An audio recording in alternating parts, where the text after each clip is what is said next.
Hello everyone, स्वागत है आप सभी का परीक्षा गुरु मुरादाबाद के यूट्यूब चैनल पर।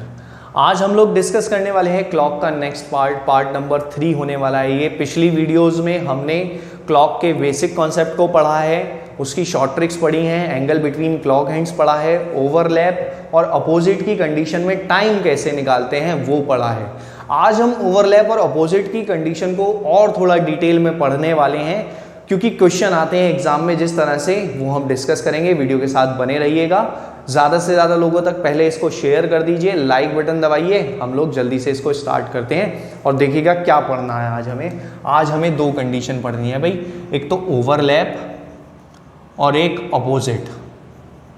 ठीक है, मैं ओवरलैप को पढ़ाने वाला हूँ बहुत अच्छे से, बहुत डिटेल में, बिल्कुल सेम अपोजिट को भी समझाऊंगा, लेकिन बहुत डिटेल में नहीं जाएंगे क्योंकि सिमिलर होगा, थोड़ा समय लेगा ओवरलैप। देखिएगा क्या सिचुएशन होती है। ओवरलैप की कंडीशन बनती है भाई ये, जब घड़ी की सुइयां एक दूसरे के ऊपर होती हैं, ये कंडीशन क्या कहलाती है?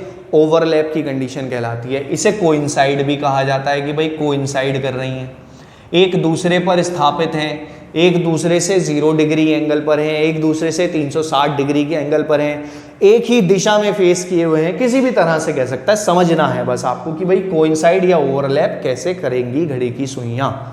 ठीक, अब देखो भाई, ये जो सिचुएशन है ये हर घंटे में एक बार अवश्य होती है। ठीक, समझना, अवश्य पे बना देता हूं मैं स्टार मतलब टर्म्स एंड कंडीशन अप्लाइड, अवश्य के ऊपर स्टार बना हुआ है भाई। क्या टर्म्स एंड कंडीशन है, उसी पर आज हम इस वीडियो में चर्चा करने वाले हैं। देखिएगा जरा भाई, इंपॉर्टेंट है, मैं एग्जांपल से लेकर चलूंगा तो और अच्छे से आपको समझ में आएगा। पिछली वीडियो देखिएगा कि हम कैसे समय निकालते थे, वो वाला जब ओवरलैप होती थी घड़ी की सुई। देखो भाई जरा, ये मैं लिख देता हूं फॉर्मूला, 60h/11 से निकलता था हमारा मिनट। जैसे मैंने भी बताया, हर घंटे में एक बार होगी, अवश्य स्टार बनाकर। ठीक है, देखते रहो अब अवश्य पर स्टार क्यों बना। मैं पूछ रहा हूं कि 7 बजे से 8 बजे के बीच, 7 बजे से 8 बजे के बीच बताओ जरा कितने बजे घड़ी की सुइयां ओवरलैप करेंगी। तो 7 से 8 बजे के बीच 7 बजकर कुछ मिनट होंगे भाई, है ना? कितने मिनट होंगे वो यहां से निकलेगा, 60 × 7 / 11। h आ गया, ये 7 / 11 कितना हो गया? 7 बजकर 420/11, 7 बजकर 38 सही 2/11। ये आंसर भाई हमारे पास आ गया, सिंपल आ गया, बहुत सिंपल। ठीक है, ये बेसिक कॉन्सेप्ट था कि भाई कैसे हमने ओवरलैप का टाइम निकालना है। अब निकाल कर देखो जरा फटाफट, 11 से 12 के बीच और 12 से 1 के बीच, यही है भाई जो है, इसके अलावा कुछ नहीं है। इन 2 को अगर आइडेंटिफाई कर पाए तो सारे डाउट क्लियर हो जाएंगे। ओवरलैप के भी और अपोजिट के भी इसी से कर दूंगा मैं आपके डाउट क्लियर। देखो जरा फटाफट यहाँ पर, 11:12, h की वैल्यू 11, क्योंकि 11 से 12 के बीच और ये 12 से 1 के बीच, मैंने मिनट बोल दिया शायद पहले, तो वो 11 से 12 बजे के बीच है। कितने बजे ओवरलैप होगा? तो देखो भाई क्या है, 11 बजकर कुछ मिनट होंगे 11 से 12 के बीच, कितने मिनट? ये रहा 60 × 11/11, 11 से 11 कैंसिल, 11:60 यानी कि कितने बजे? 12 बजे की स्थिति आ गई भाई ये हमारे पास। ठीक, 12 बजे। 12 से 1 के बीच 12 बजकर कुछ मिनट होंगे, 60 × 12/11, h की वैल्यू 12 रख दी यहां पर। तो देखो ये अंडरस्टूड भी है, पहले देख लेते हैं, सॉल्व करते हैं, मैथमेटिकली सॉल्व करते हैं। 720 / 11 करो जरा डिवाइड फटाफट, 12:65 होल 5/11, 65 सही 5/11 आ गया। क्या 65 मिनट होते हैं घड़ी में? उन 65 मिनट को इधर लेकर जाओ, कितना आ गया? 1:05 सही 5/11। तो ये तो 1:05 कुछ सेकंड हो गए ना, 5 सही 5/11 मिनट, तो ये 1 से क्रॉस हो गया। तो 12 और 1 के बीच में घड़ी की सुइयों ने कहीं पर भी ओवरलैप नहीं किया है। इंपॉर्टेंट पॉइंट है ये, ध्यान रखिएगा। 12 से 1 के बीच घड़ी की सुइयां ओवरलैप नहीं करती, बल्कि कहां करती हैं? ठीक, 12 बजे करती हैं। ठीक है, ये क्वेश्चन अब किस तरह से आता है उस पर भी चर्चा करने वाले हैं, ये ध्यान रखना है बस आपको। अब देखो जरा, समझो इस पार्ट को, क्या है कि भाई 12 बजे से 1 बजे के बीच क्यों नहीं ओवरलैप कर रही है, जरा प्रैक्टिकली देखें इसको, समझो जरा कैसे देखना है। 12 बज रहे हैं भाई। मिनट और घंटे की दोनों की सुई यहां पर है।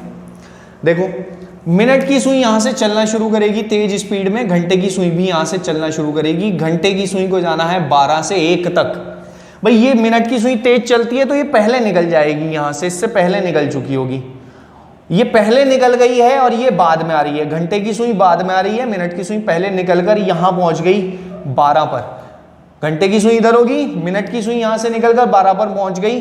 तो क्या यहां से यहां तक आने में कहीं पर भी इसको बीच में घंटे की सुई मिली होगी? वो तो पीछे रह गई। तो यानी कि ओवरलैप की सिचुएशन यहां पर नहीं बनती है 12 बजे से 1 बजे के बीच में। अब देखो जरा, ये सिचुएशन ओवरलैप की है। तो अगर मैं अपोजिट की बात करूं तो अपोजिट में टाइम मिलता है भाई मुझे 6 बजे का। क्या 1 बजे घड़ी की सुइयां अपोजिट होती हैं? अपोजिट नहीं होती। ये एंगल होता है 30 डिग्री का एंगल होता है 1 बजे। क्या 2 बजे मिलेगा एंगल? क्या 3 बजे मिलेगा एंगल 180 डिग्री? कितना मिलेगा 3 बजे? 90 डिग्री। 6 बजे केवल एंगल 180 डिग्री मिलता है, यानी कि 6 बजे घड़ी की सुइयां एक दूसरे के अपोजिट फेस किए हुए होते हैं। जिस तरह से 12 बजे ओवरलैप में कंफ्यूजन होता है, यानी कि एक कम होता है 12 से 1, उसी तरह से 6 से 7 अपोजिट के केस में एक कम होता है। ठीक है, ये ध्यान रखना है। अब देखो क्वेश्चन पर चलते हैं जरा सीधे इसके, और क्वेश्चन देखिएगा आपकी स्क्रीन पर अपीयर हो रहा है। क्या कह रहा है वो कि सुबह 7 बजे से लेकर शाम को 7 बजे तक घड़ी की सुइयां कितनी बार ओवरलैप कर चुकी होंगी? ओवरलैप कर चुकी होंगी। अब ओवरलैप का मैंने अभी बताया है कि भाई ऐसा भी कह सकता है कि वो 0 डिग्री के एंगल पर होंगी या 90 डिग्री के एंगल पर होंगी, कुछ भी कह सकता है इस तरह से। ठीक है, लेकिन यहाँ ओवरलैप है तो 0 डिग्री पूछेगा वो, जाहिर सी बात है। ठीक है, 90 डिग्री अभी नहीं पढ़ा है हमने, ओवरलैप पढ़ा है, यानी कि 0 डिग्री पढ़ रहे हैं। तो बताओ जरा, सुबह 7 से लेकर शाम को 7 बजे तक कितने घंटे हो गए? 12 घंटे हो गए। और ध्यान रखना 12 घंटे में क्या कहीं ये वाला स्लॉट आया है? क्योंकि इस स्लॉट में तो ओवरलैप हुआ ही नहीं होगा। 12 घंटे में 12 बार होना चाहिए था। क्या इस टाइम ड्यूरेशन में इस स्लॉट को क्रॉस किया है समय ने? 7 बजे से चलो, सुबह से 12 से 1 का समय आएगा एक बार, एक बार आया तो इसमें से 1 माइनस कर दो, यानी कि सुबह 7 से शाम को 7 तक 11 बार ओवरलैप की स्थिति बनेगी। देखो कैसे करना समझा रहा हूं मैं, एक बार फिर से देखो जरा जल्दी से। ओवरलैप ही पूछ रहा है वो। मंडे 3 AM से लेकर ट्यूसडे 4 PM तक। थोड़ा सा डिफिकल्ट क्वेश्चन ले लिया है मैंने, चलो मंडे ही कर लेते हैं भाई, इसको सेम डे कर लेते हैं, अभी ट्यूसडे को बाद में कर लेंगे। ठीक है, सुबह 3 बजे से शाम को 4 बजे तक घड़ी की सुइयां कितनी बार ओवरलैप कर चुकी होंगी? पहले तो घंटे काउंट कर लो जरा। सुबह 3 से शाम को 4 बजे तक हो गए 13 घंटे, सेम डे की बात कर रहा है, 13 आवर्स। तो 13 घंटे में 13 बार ओवरलैप होनी चाहिए थी, हर घंटे में 1 बार होती है तो। लेकिन इसके बीच में क्या 12 से 1 बजे का समय आया है? और आया है तो कितनी बार आया है? How many times occurs? कितनी बार आया है? 1 बार ही आया भाई, सुबह 3 बजे से। इमेजिन करो, कैलकुलेशन करो कि भाई 12 से 1 बजे का समय सुबह 3 से 4 बजे के बीच 1 बार आया है, तो 1 माइनस कर दो, 12 आंसर। देखो इंपॉर्टेंट क्वेश्चन, इसका क्या यूज है अब ये समझो जरा। अगर मैं मंडे की जगह यहां ट्यूसडे लिख दूं, पहले तो घंटे गिन लो फटाफट जरा, कितने आ गए देखें कौन जल्दी से कैलकुलेट करता है। मंडे सुबह 3 से ट्यूसडे सुबह 3 तक 24 घंटे। ट्यूसडे सुबह 3 से ट्यूसडे शाम को 3 तक 12 और 24 और 12 36 और 1 37 घंटे हो गए भाई। 37 आवर्स आ गए, 37 आवर्स।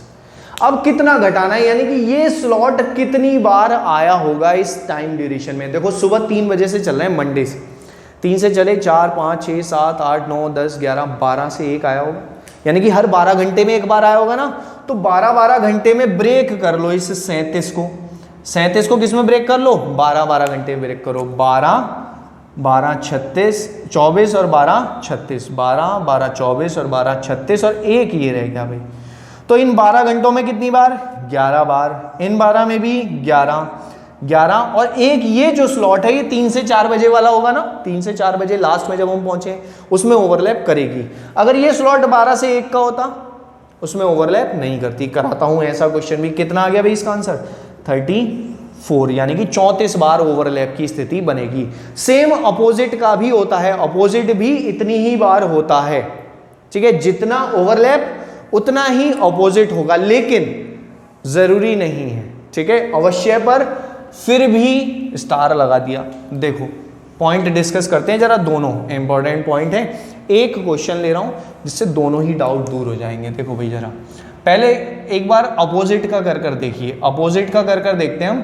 6 बजे से लेकर सुबह, मंडे सुबह 6 बजे से लेकर, मंडे ही कर रहा हूं मैं अभी जरा यहां पर भाई, कि मंडे को 11 बजे, रात 11 बजे तक कितनी बार ओवरलैप हुआ होगा और कितनी बार ऑपोजिट आई होंगी, यानी कितनी बार तो विपरीत रही होंगी घड़ी की सुइयां और कितनी बार एक दूसरे पर स्थापित रही होंगी, ये बताना भाई। मंडे 6 बजे से मंडे 11 बजे तक, तो घंटे गिनो पहले तो जरा। 6 से 11, सुबह 6 से रात को 11 बजे तक, 11 PM लिखा हुआ है, ठीक है। गिनो जरा कितने घंटे हो गए फटाफट। आवर्स गिन लिए हमने यहां पर 17 घंटे, ठीक है भाई। 6 से शाम को 6 तक 12 घंटे और 6 और 5 11, 17 घंटे हो गए। 17 घंटे में 17 बार ओवरलैप होना चाहिए था और 17 बार ही अपोजिट होना चाहिए था, दोनों बराबर होते हैं। तो देखो भाई ओवरलैप के लिए ये स्लॉट याद रखना है कि 12 से 1 के बीच कितनी बार आया है टाइम, और अपोजिट के लिए 6 से 7 याद रखना है कितनी बार आया है टाइम, ठीक है। तो देखो जरा इसके बीच में 12 से 1 बजे का समय कितनी बार आया है, कितनी बार आया, एक बार। दोपहर में बजा होगा 12 से 1, तो इसमें से 1 घटा दो, 16 आंसर हो गया इसका अपोजिट का। 6 से 7 बजे का समय कितनी बार आया, एक तो सुबह आया 6 से 7, 6 से 7 से ही शुरू हुआ है, उस घंटे में कहीं पर भी अपोजिट की स्थिति नहीं बनी हुई होगी। 6 बजे बनी हुई थी, 6 से 7 के बीच में नहीं बनी हुई होगी, तो उसको काउंट नहीं करना है, 6 से चलना है आगे की तरफ। तो 6 से 11 बजे के बीच में 2 बार अपोजिट की स्थिति बनेगी, यानी कि 2 बार 6 से 7 का टाइम ऐसा होगा जिसमें अपोजिट की स्थिति नहीं बन रही।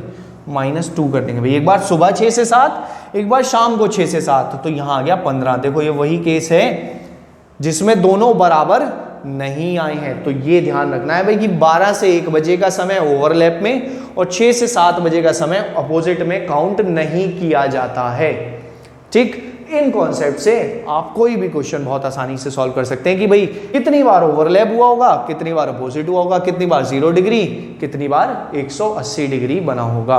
एक इंपॉर्टेंट चीज और, वो कभी कभी ये पूछ लेता है, एक सीधी रेखा में, एक सीधी रेखा, सबसे पहली वीडियो जिसकी लिंक आई बटन और डिस्क्रिप्शन में दोनों में मिल जाएगी आपको, उसमें हमने ये कॉन्सेप्ट डिस्कस किया है, एक सीधी रेखा वाला कॉन्सेप्ट। सीधी रेखा मतलब ऑपोजिट और ओवरलैप दोनों का कॉम्बिनेशन, यानी कि ऑपोजिट वाली स्थिति भी सीधी रेखा कहलाती है और ओवरलैप वाली स्थिति भी सीधी रेखा कहलाती है। ये हम सबसे पहली क्लॉक की वीडियो में डिस्कस कर चुके हैं, उसको एक बार पढ़िएगा और फिर ये क्वेश्चन आप सॉल्व कर पाएंगे।